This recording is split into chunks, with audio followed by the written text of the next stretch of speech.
Bueno, aquí estamos, aquí estamos, aquí estamos.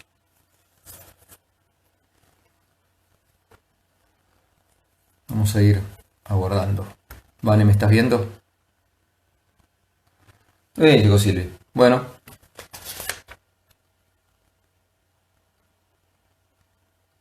buenos días a todos los que ya están subiendo. Muy bien. Qué puntualidad, che, qué puntualidad, qué lindo. Ok.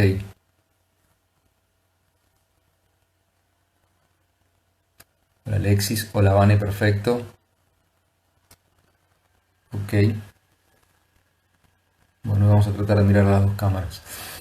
O a ninguna, porque tengo todos los apuntes acá. Hay muchas cosas para decir. Así que esperamos 2 minutos. Y nada, y arrancamos y empezamos a hablar. A ver si estamos en todos lados.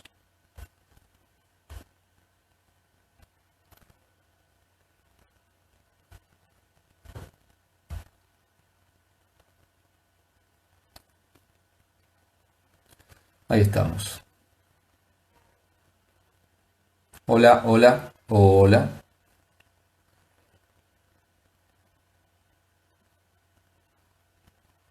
Buenas, buenas.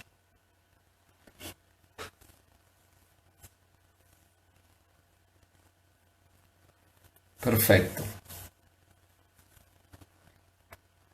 Damos un minuto más y arranqué, ¿eh? Y arranqué. Tenemos que retomar algunos puntos que habíamos venido charlando la semana pasada, como siempre, pero tenemos para adelante una recta muy muy importante porque la idea hoy es poder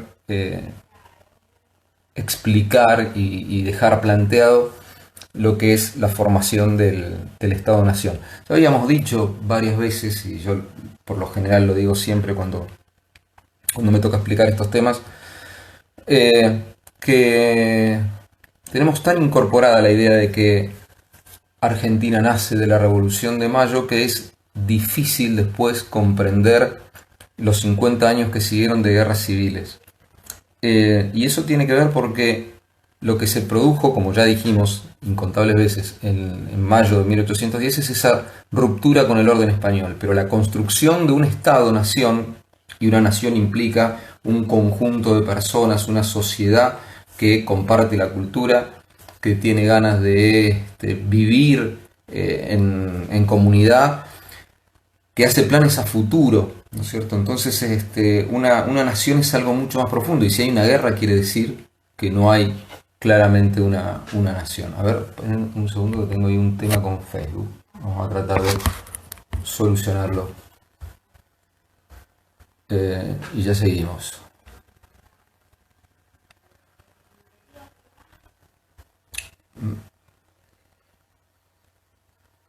Bueno, ahí estamos.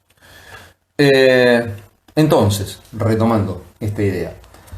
Lo que básicamente vamos a tratar de explicar son los dos proyectos de país que chocaron durante las guerras civiles, que son el famoso proyecto centralista o unitario y el federalismo. Y cómo de ese choque de guerras civiles termina surgiendo la construcción de un Estado en el cual los dos grandes polos que estaban en disputa, las dos grandes ideas, se tienen que poner en sintonía y entonces a partir de ahí construir un Estado-nación.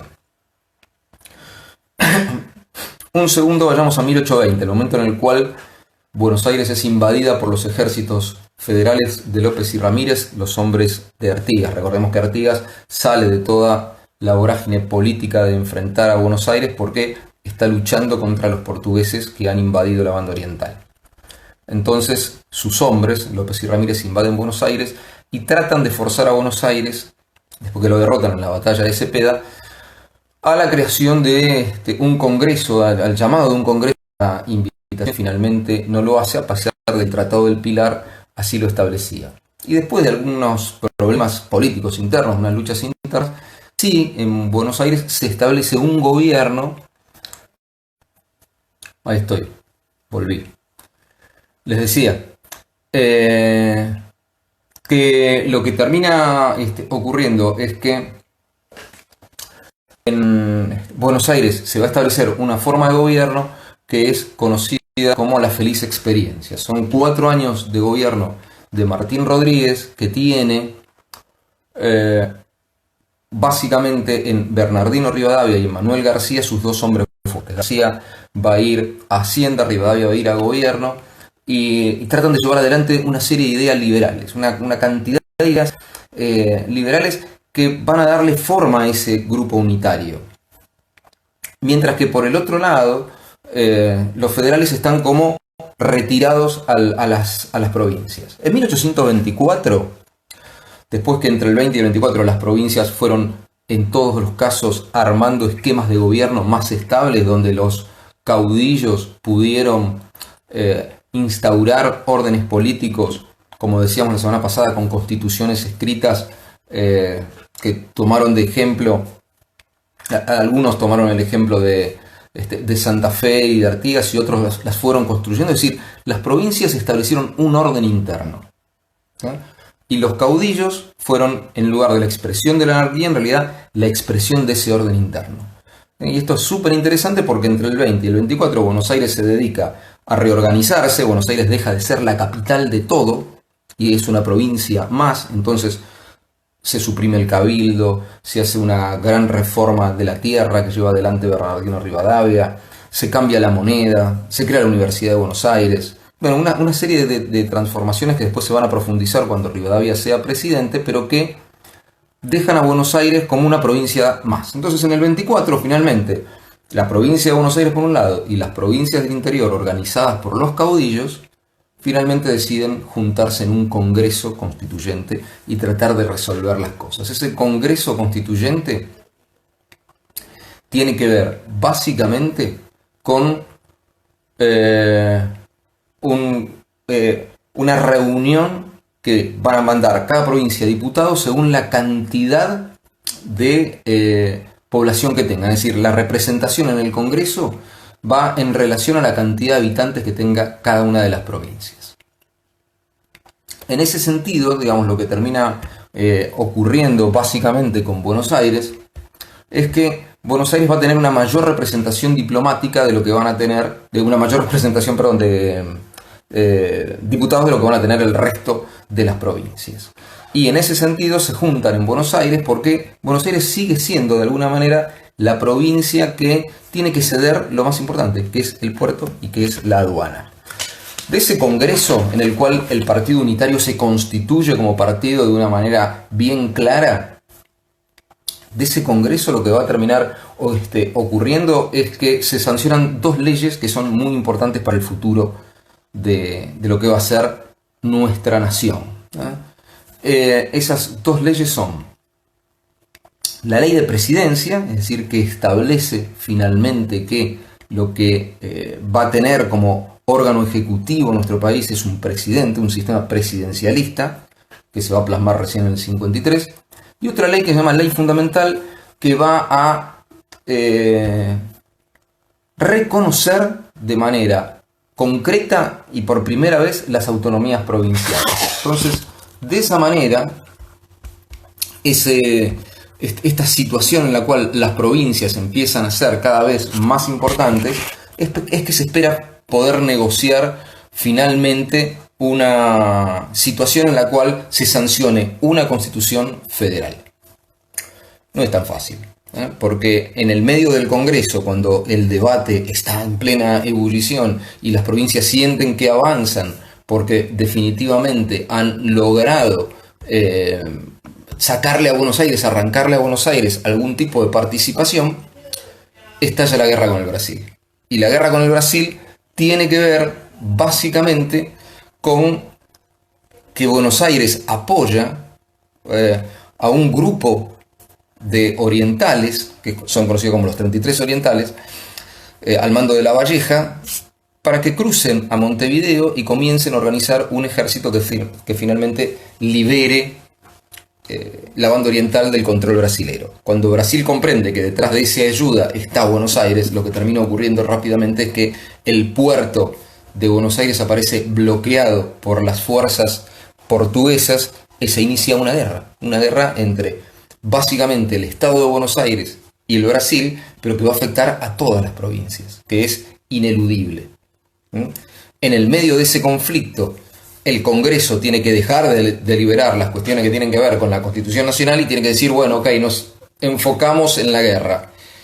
Y para enfocarse en la guerra hay que sí o sí designar una autoridad fuerte, y residen entonces que un presidente debe ser elegido en ese Congreso, y el tipo que van a poner es Rivadavia, Bernardino Rivadavia, que es el representante máximo del grupo unitario. Algunas cuestiones del grupo unitario que insisto que son importantes. Las ideas liberales que traen los unitarios tienen que ver con básicamente seguir mirando lo que ocurría en Europa, seguir mirando, profundizar las ideas de la Ilustración y ver cuáles son las consecuencias que dejó la Revolución Francesa. Ellos quieren modernizar la sociedad, y modernizar la sociedad implica a veces que el proyecto político sea un proyecto político pequeño. Si lo que se puede modernizar es Buenos Aires y el interior no, bueno, que el interior no forme parte de esta nación. Listo, punto. Queremos libertad de prensa, queremos libertad de culto, queremos una ciudad moderna.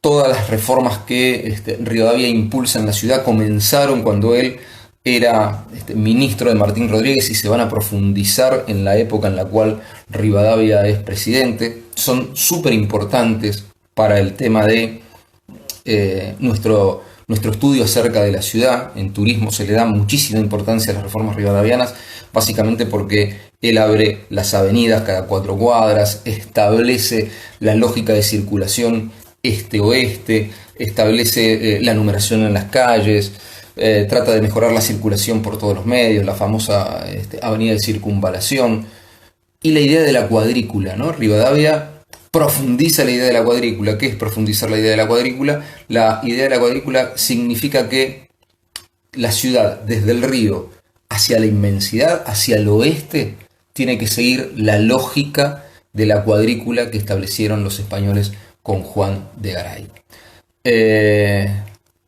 Esta idea que se profundiza, bueno, llega hasta nuestros días. Que Rivadavia toma esa idea, llega hasta nuestros días, y esto es, bueno, implica alejar definitivamente a los sectores populares del centro de la ciudad. Es una ciudad que va a estar dedicada al comercio, que va a estar dedicada al crecimiento económico, y en el cual los sectores populares quizás no tienen mucha participación. Esas son las ideas que tiene este grupo rivadaviano, que gracias a la guerra con el Brasil logra hacerse con el poder en el Congreso de 1824. Pero claro, Rivadavia no es bien visto por todo el interior, y ahí hay una serie de negociaciones que tratan de acercar a los sectores del interior a su gestión. Por ejemplo, intenta dividir la provincia de Buenos Aires, para que la provincia de Buenos Aires no sea... Ojo, recordemos que la provincia de Buenos Aires es 1/3 prácticamente de lo que es en la actualidad, en ese momento. Pero Rivadavia dice, bueno, la frontera sur es el río Salado, la frontera de Buenos Aires. Entonces, vamos a dividir esa región en 3 partes. La ciudad de Buenos Aires, y después vamos a cortar lo que queda de la provincia, y una va a ser la provincia del Salado, más hacia el oeste, y hacia el este va a ser la provincia del Paraná. Ese es un punto de inflexión importantísimo, porque este proyecto, que no llega a nada, absolutamente a nada, le pone enfrente como opositores directos a todo el grupo de los hombres de la tierra, de un grupo terrateniente que venía creciendo y que va a ser importante, entre los cuales está Rosas. Es la primera vez que Rosas se manifiesta políticamente. Es la primera vez que aparece en la escena un gran propietario rural que se llama Juan Manuel de Rosas, y que después va a tener una importancia dominante, ¿no? Súper importante en el proceso que va a venir. Pero Rivadavia ahí está tratando de negociar. Dice, bueno, negocio con las provincias, también puedo compartir parte de las rentas aduaneras. Entonces todo el grupo porteño dice, pará, estamos tratando de consolidar Buenos Aires, no negociemos con el interior en estos términos.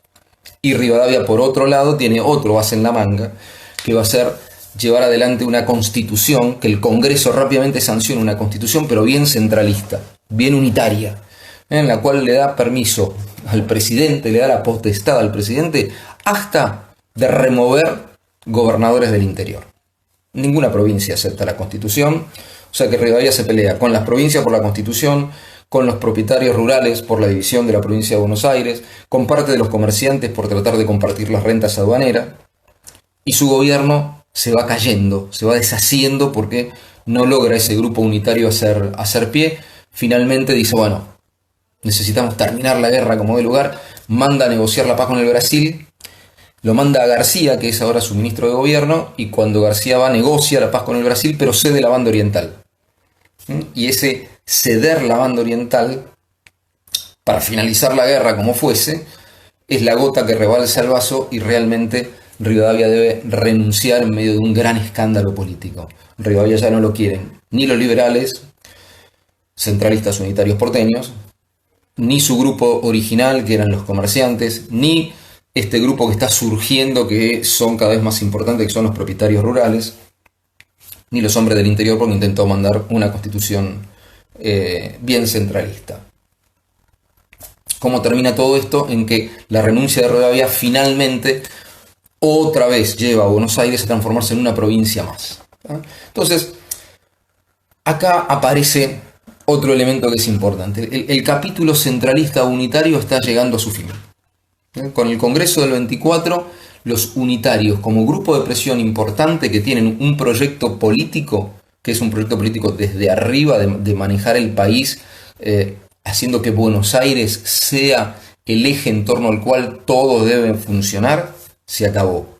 Con Rivadavia queda sepultado. Un dato de color muy interesante es que Rivadavia marcha al exilio. Después de todo esto, ¿dónde se exilia? Se exilia en Gran Bretaña, donde finalmente muere, y en su testamento deja explícitamente escrito que nunca se repatrien sus restos, que él no quiere descansar jamás en la República Argentina. Por eso hoy descansa en Plaza 11, en la avenida Rivadavia, al costado de la avenida Rivadavia, donde prácticamente nadie sabe que está su mausoleo. Bueno, dato. Y se lo tiene merecido, por otro lado. Bueno, la salida de Rivadavia puso a otro señor en la gobernación de Buenos Aires. ¿Por qué? Porque, listo, Rivadavia dejó de ser el presidente y decíamos, Buenos Aires se vuelve a transformar en una provincia, se cancela el Congreso, y hay que resolver el tema de la guerra con el Brasil. ¿A quién se elige para gobernar la provincia de Buenos Aires? ¿A quién elige la Sala de Representantes, que era la legislatura de la provincia? A Manuel Dorrego. Manuel Dorrego es un federal, un tipo que estuvo sirviendo en Estados Unidos unos años y que vuelve muy empapado de las ideas del federalismo norteamericano, y forma parte del grupo federal porteño. Y acá me parece que es súper importante hacer una aclaración. Uno no puede mezclar unitarios y federales con porteños y provincianos, ¿sí? Es decir, hay federales en Buenos Aires y hay unitarios en el interior. Porque estas son ideologías, no tiene que ver, no es una marca de nacimiento, no es que el que nace en el interior nace federal y el que nace en Buenos Aires nace unitario. En realidad el grupo unitario en Buenos Aires es una élite ilustrada, es decir, es un pequeño grupo de comerciantes y propietarios rurales que miran lo que ocurre en Europa, que están informados. Después hay una gran masa de trabajadores rurales, los que son los mestizos, los mulatos, todos ellos que se identifican con el federalismo, que entienden que las ideas federales, tal cual las entendía Artigas, son las ideas que valen, las ideas que se deben llevar adelante, que son más justas. También hay una estrecha unión entre lo que es el federalismo y lo que es el catolicismo, el cristianismo en el Río de la Plata en general y sobre todo en el interior, ¿sí? Que son las ideas que acompañaron también a los ejércitos de la Revolución. Recordemos que Belgrano, sin ser un tipo practicante, permitía que se den misas en el ejército porque eso levantaba la moral de la gente, porque es lo que se conoce, es lo que hay, es lo conocido. Las ideas unitarias que vienen de Europa, las ideas del liberalismo, son muy abstractas. Entonces esas no entran en la lógica cotidiana de los sectores más bajos de la sociedad, ya sea porteña o del interior. Entonces hay un montón de federales en Buenos Aires, en los sectores más bajos. Y hay algunos caudillos que piensan que debiera ser Buenos Aires quien maneje la situación política, que no estaría tan mal, es decir, que adhieren a cierto unitarismo si eso garantiza la estabilidad y que todas las provincias puedan participar de alguna manera. Entonces, ahí la discusión de cómo se organiza el país es una discusión bastante fina, digamos, en donde participa muy poca gente y el grueso de la gente queda fuera de ese tipo de discusiones. Y por eso el federalismo, digamos, tampoco es uno. Uno dice, bueno, los unitarios sabemos quiénes son fáciles de identificar. Los federales van cambiando, el federalismo es una línea que atraviesa 4 o 5 momentos. Nosotros vimos el primer momento con Artigas, ¿sí? Está clarísimo ese primer momento donde Artigas irrumpe en la escena con el federalismo. Hay un segundo momento federal, un segundo federalismo que es en el Congreso del 24, donde los caudillos dicen, bueno, a ver, venimos nosotros a negociar con Buenos Aires en un pie de igualdad, e imponen la ley de presidencia y esta ley fundamental que reconoce la autonomía de las provincias. Pero choca contra todavía la fortaleza del grupo rivadaviano. Entonces, hasta ahí la cosa viene de una manera bastante enroscada. Uno podríamos identificar un tercer federalismo que tiene que ver con Dorrego y Rosas. Pero también es un tema porque, aunque en Buenos Aires hay federales, todos los federales y los unitarios de Buenos Aires tienen puntos en común, acuerdan una serie de cuestiones que son básicas. La primera y fundamental es que Buenos Aires se hace gracias al puerto, y que si Buenos Aires cede el control del puerto, lo que va a terminar ocurriendo es que Buenos Aires va a terminar empobrecida. Entonces, por más que sean federales o unitarios, casi nadie en Buenos Aires quiere soltar el control del puerto. El control del puerto les parece que es vital.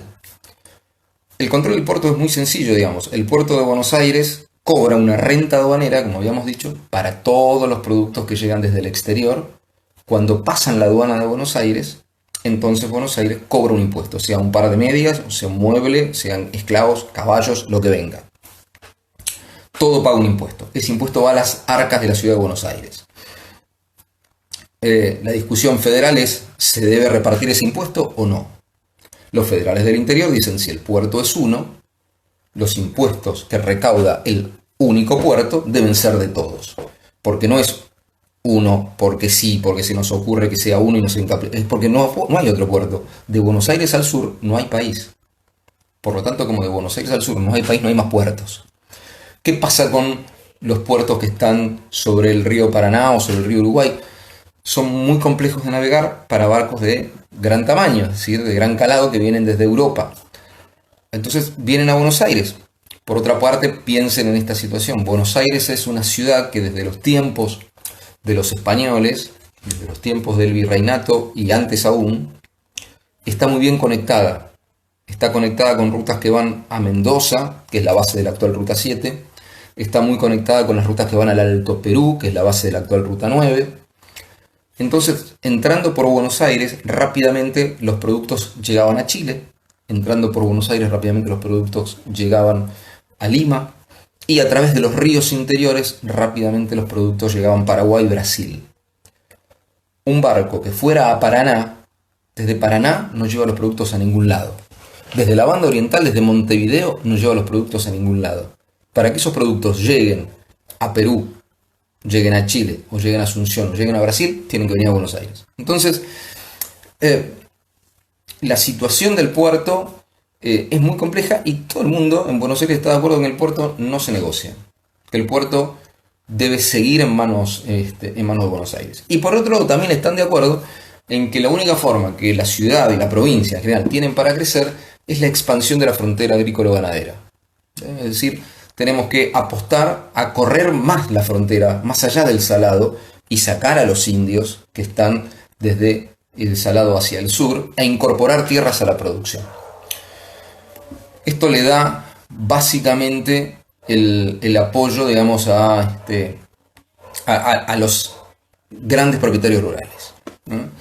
Entonces, fíjense cómo son las cosas. Hay una élite en Buenos Aires que puede ser federal o unitaria, pero acuerdan lo que debe ser la base de la economía porteña. Y hay sectores populares, ¿no?, que no tienen ni idea de las ideas liberales y unitarias y en cambio apoyan claramente las ideas federales. Después esta idea de la religiosidad que yo les contaba antes se va a ver claramente en la consigna federación o muerte, o viva la santa federación en tiempos de Rosas.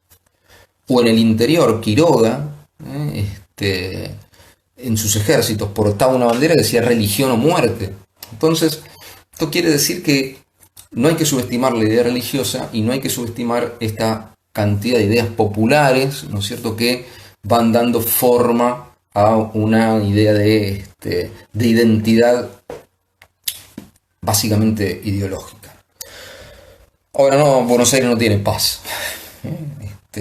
No tiene paz porque cuando Dorrego asume la gobernación de la provincia de Buenos Aires tras la salida intempestuosa de Rivadavia, la guerra no había terminado por esa firma de un tratado discutido, pero Dorrego no puede aceptar esa situación y acepta la mediación, ¿sí? Acepta la mediación de la embajada británica para que la guerra termine. La guerra no le convenía a ninguno de los dos bandos, absolutamente a ninguno de los dos bandos.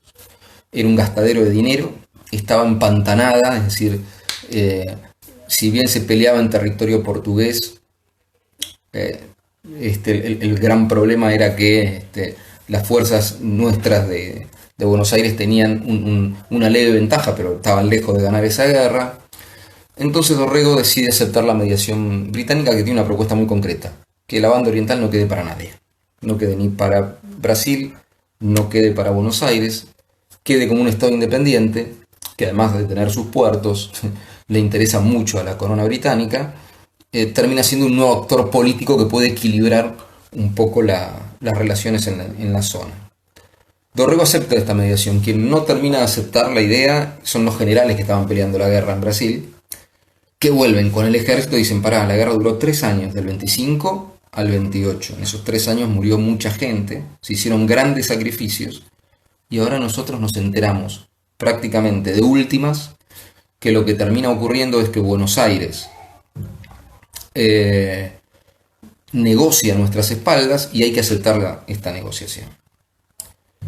Lavalle, viniendo entonces, que es el comandante en jefe de esos ejércitos, regresando desde el Brasil, entra a Buenos Aires y da un golpe de estado contra Dorrego. Y ese golpe de estado tiene que ver un poco con salvar el honor de ese ejército, con que a Lavalle también lo habían enviado las autoridades rivadavianas y él tenía por lo tanto toda su lealtad a ese sector que ya no está en el poder. Y junto con él también viene el general Paz, que también estaba luchando en la guerra, que es cordobés, y el general Paz, ¿sí? Va a ir a Córdoba, va a ir a su provincia.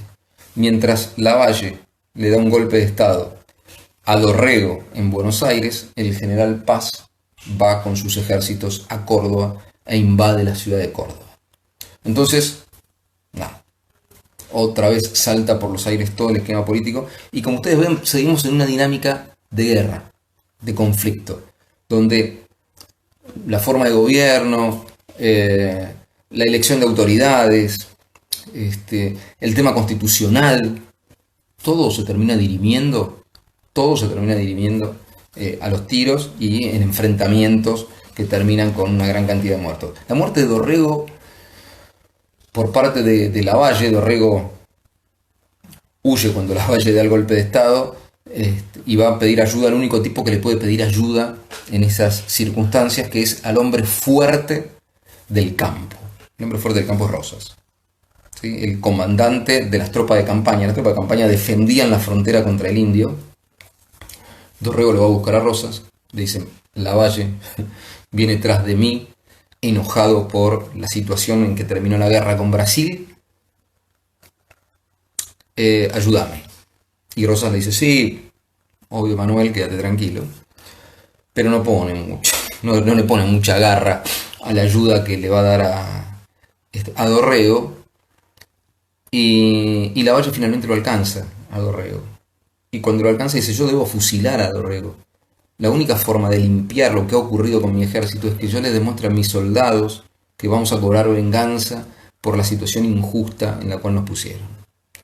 Todo el arco político le dice a Lavalle: estás equivocadísimo, no tenés que matar a Dorrego. Incluso el cónsul norteamericano dice: matar a Dorrego no genera nada, pero Lavalle insiste y genera este hecho inédito en el cual se termina fusilando en el contexto de las guerras civiles a una persona. No se había muerto, no se había matado a nadie en esta circunstancia, no se había juzgado en un crimen sumarísimo, en un juicio sumarísimo, perdón, a nadie en este territorio que se va a transformar en nuestro país en unos pocos años. Y sin embargo Dorrego lo matan, lo fusilan de la peor manera, no lo dejan ni siquiera ver a la familia, termina escribiendo unas cartas desgarradoras para la mujer, para los hijos. Y Lavalle dice: bueno, después la historia verá si tengo razón o no, pero yo no me puedo volver atrás. Entonces, un par de ideas sobre esto. Lavalle es militar, nunca ha participado en política, queda encerrado en una situación que no sabe cómo manejar y la termina resolviendo de la peor manera. En Buenos Aires todo esto va a ser aprovechado por un solo tipo: Juan Manuel de Rosas. Rosas, que hasta aquí, como dijimos antes, no ha tenido ningún tipo de manifestación política, en estas circunstancias lo que termina haciendo es asumiendo un rol político federal. Rosas se define inmediatamente como federal y dice: vamos a perseguir a los asesinos de Dorrego, nosotros los federales, vamos a poner orden en la provincia y vamos a hacerle pagar al general Lavalle por el crimen que ha cometido. Rosas asume una identidad federal en estas circunstancias, ¿sí? Y esto es muy importante tenerlo en cuenta porque va a construir un nuevo orden y se va a declarar seguidor de Dorrego. Dorrego, que había dado fe de federalismo por sus estudios sobre el tema y porque estaba convencido de que esa era la forma de gobierno que debía adoptar una futura nación, Rosas se autoproclama el heredero. Entonces vamos con esa, Rosas federal. Pero yo también nombré al general Paz. Dije que el general Paz había ido a Córdoba. Y el general Paz, junto habían vuelto Lavalle, fue a Buenos Aires, Paz fue a Córdoba, y el general Paz era un gran militar. Y en Córdoba declara la creación de una alianza de estados provinciales llamada la Liga Unitaria. Es decir, aparece, ¿no es cierto?, un brazo unitario que se niega a morir y controla rápidamente por la vía militar varias provincias del interior. Controla todo Cuyo, controla Catamarca, La Rioja, Salta, Santiago del Estero, todas provincias pobres, pero las controla. El único que se enfrenta al general Paz en el interior con sus propias huestes, que está acobachado, escondido por los llanos riojanos, es Facundo Quiroga. Es el único que va a intentar ponerle freno al avance de Paz, en un principio. Pero Paz lo derrota 3 veces, en 3 batallas distintas. Por lo tanto, Quiroga no puede torcerle el brazo a Paz y Paz se fortalece en el interior. Pero si no logra sumar a las provincias del litoral, que son las ricas, la Liga Unitaria va a dejar de existir. Y acá es donde deja de existir la Liga Unitaria, porque se produce uno de esos acontecimientos que son casi irrisorios, pero que terminan definiendo procesos políticos, porque el general Paz es tomado prisionero sin batalla de Estanislao López, del caudillo de Santa Fe. Preparando batalla contra Estanislao López, reconociendo el campo de batalla para trazar su estrategia, Paz se separa de su ejército, de sus hombres, de su grupo, el grupo que lo había acompañado a hacer ese reconocimiento del campo de batalla, y termina siendo apresado. Y cuando cae apresado por las tropas de Estanislao López, todo el proyecto unitario se acaba. Esto ocurre en 1831. Lavalle queda a merced de Rosas, Paz queda derrotado por Estanislao López, y la situación en Buenos Aires, que se termina definiendo a favor de Rosas, es que se celebran elecciones para elegir un nuevo gobernador, y finalmente Rosas logra ser ungido gobernador con lo que se llaman las facultades extraordinarias, con que eh, el poder legislativo de la ciudad, de la provincia, la legislatura porteña, no me salía, la legislatura porteña finalmente le otorga para pacificar la provincia lo que se llaman las facultades extraordinarias. Las facultades extraordinarias le permiten extender su poder más allá de lo ejecutivo, también a lo legislativo y a lo judicial. No tiene plenos poderes, pero tiene una inyección de poder lo suficientemente fuerte como para armar un orden absolutamente nuevo. Lavalle marcha al exilio, al interior. Paz es tomado prisionero y cae prisionero en el Cabildo de Luján. Y a partir de ese momento, entonces, Estanislao López, Facundo Quiroga en La Rioja, López en Santa Fe y Rosas en Buenos Aires son los tres hombres fuertes de la nación, de este proyecto nacional, y son los tres federales, por lo cual el 4 de enero del 31 de 1831 se firma el Pacto Federal. Y este Pacto Federal piensa a toda la unidad, a todo el país, como si fuese una confederación, es decir, un grupo de provincias iguales. No hay constitución, hay que reunir un congreso. Y entonces, ¿quién tiene que reunir el congreso? Y Buenos Aires, porque lo único que hay que discutir es, bueno, listo, estamos todos de acuerdo, somos todos federales. Si somos todos federales, el puerto, la aduana, van a entrar en la discusión federal. Por lo tanto, eso solamente lo puede decidir una persona, es Rosas. ¿Sí? Rosas, que asume su identidad federal, dice, no es momento. No es el momento de sancionar una constitución federal porque todavía hay provincias que están enfrentadas entre sí, hay que pacificar distintas regiones del interior, no está todo terminado, no es todo federal de una manera uniforme que podamos nosotros quedarnos tranquilos con que la organización del país está a la vuelta de la esquina. No es. Por lo tanto, Rosas va a dilatar. Hay un libro de cartas entre los tres que es tremendo, en lo cual le viven pidiendo a Rosas, bueno, Rosas, firmemos el Congreso Federal Constituyente, no es momento. Entonces aquí, llegado a este punto, digamos, definamos un poco, no me voy a meter en los gobiernos de Rosas de manera exhaustiva. Hablemos un toque del amigo Rosas y definamos un poco el rosismo. Rosas, ustedes saben, va a tener dos gobiernos en la provincia de Buenos Aires. El primero con facultades extraordinarias del 29 al 32 y otro que va a ser de 1835 al 52, donde ya va a tener lo que se llama la suma del poder público. Y en el medio va a marchar a la frontera sur de la provincia de Buenos Aires, a extender esa frontera, a luchar contra Rosas, a negociar un poco la extensión de la frontera. Juan Manuel de Rosas es, como sabemos, es un estanciero. Es un estanciero de los más ricos que tiene la provincia de Buenos Aires. Entonces, esto define a Rosas entre todo.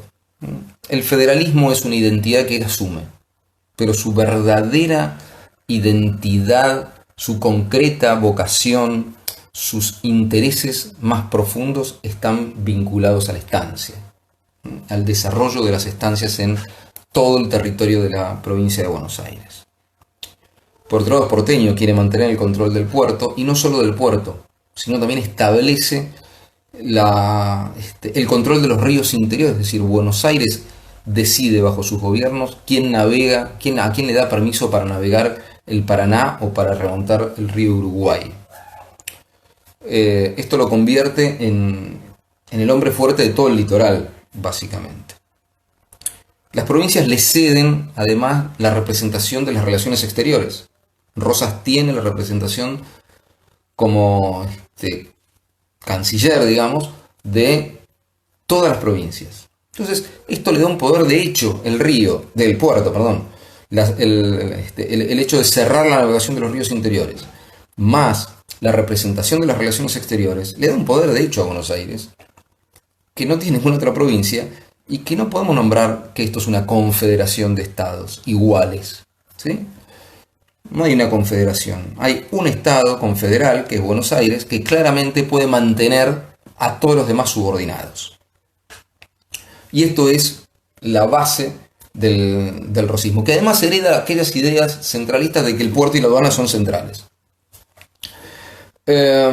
Ahora, a ver, ¿qué me estoy olvidando? Impuso la homogeneidad ideológica. A partir de ahora, el federalismo es la ideología y es la identidad de toda la nación. La divisa Punzó, yo me vestí de rojo, la divisa Punzó tiene que ver con que el rojo es el color federal y que todos deben identificarse como federales. Antes el unitario era apenas aquel que tenía una ideología distinta. Ahora el unitario es el enemigo del orden, ¿no? Y esto también hay que decirlo, Rosas es el tipo que instala un orden político, el primero que instala un orden político estable, con métodos muy discutibles por supuesto, pero un orden político estable desde la Revolución de Mayo. Por eso lo llaman el restaurador de las leyes, porque es el tipo que logra nuevamente poner una dinámica de desarrollo estatal, de cumplimiento de patrones institucionales que duran el tiempo. Por supuesto que durante su segundo gobierno, con la suma del poder público, esto es una tiranía, es decir, no llama nunca más elecciones, persigue abiertamente a sus opositores, instaura la censura. Ok, pero el rosismo básicamente es eso. Y de la misma manera que hace esto, ¿sí?, también defiende a el grueso de las Provincias Unidas o de la Confederación ante el ataque de potencias extranjeras. Cuando primero Francia y después Francia aliada con Inglaterra bloquean el puerto de Buenos Aires para obtener ventajas económicas en las negociaciones de las rentas, de los impuestos que cobraba el puerto de Buenos Aires. Y ahí es un gran defensor de la soberanía. Entonces, Rosas no es complejo, digamos, es un proceso político largo, cambiante, en la cual Buenos Aires tiene una identidad bien clara y Rosas lo que hace es que esa identidad sea federal. El federalismo es lo que justifica todo. Defender el federalismo es lo que justifica cualquier acto del rosismo, aunque esto finalmente no termine siendo así. Me gustó mucho, encontré una frase de Alberdi que me encantó, dice: Rivadavia proclamó la idea de unidad, Rosas la realizó. O sea, Rivadavia ya había planteado esta idea de que Buenos Aires maneje a todo el interior, pero no desde el federalismo, desde el centralismo. Bueno, Rosas no se planteó demasiado esta dicotomía. Entonces fíjense que tenemos federalismo, habíamos dicho, con Artigas, federalismo en el Congreso del 24, federalismo Rosas Dorrego. Y el cuarto federalismo, que ya nos encamina hacia la organización general del país, el cuarto es el de Urquiza. ¿Sí? ¿Quién es Urquiza? Urquiza es gobernador de Entre Ríos. ¿De dónde sale Urquiza? Bueno, es de una familia de ricos propietarios terratenientes. Su padre era un estanciero entrerriano y él multiplica los negocios de la familia. Tiene saladeros, por supuesto.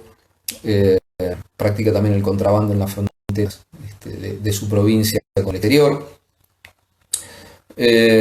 Desarrolla su propia moneda. Tiene inversiones en distintos puntos del país, digamos, invierte en viñedos.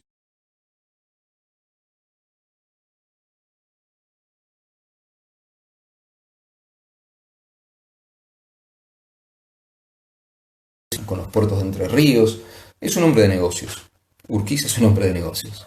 Claramente es un hombre de negocios y mucho más moderno que Rosas. Uno de los puntos de Rosas es que prácticamente no había variado en nada, ni la organización institucional ni la organización económica de la provincia.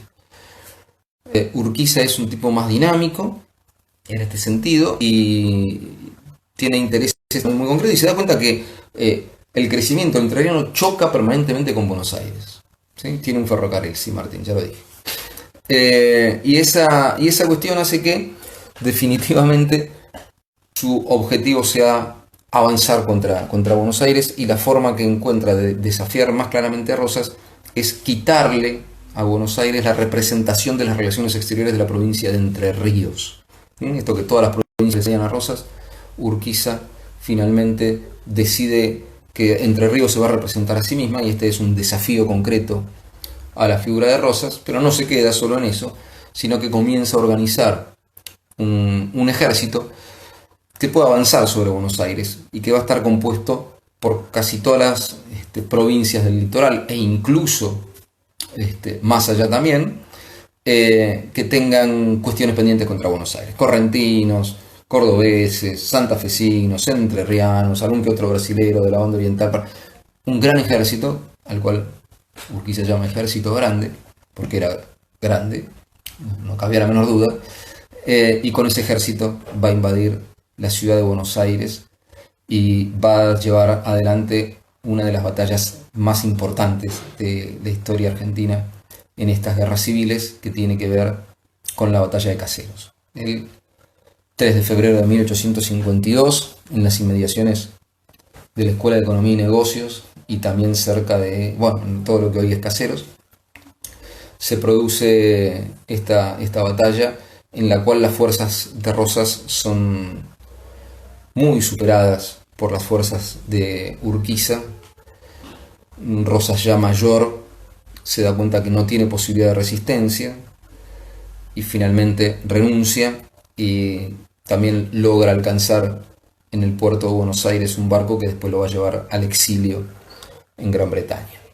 O sea que la tercera etapa o el tercer federalismo se acaba con Rosas y nace el cuarto federalismo, quizás el definitivo, que es el de Urquiza, que se queda rápidamente como gobernador de Buenos Aires, y que va básicamente a organizar lo que todas las provincias le van a pedir que organice: un congreso federal, un congreso constituyente para sancionar una constitución federal.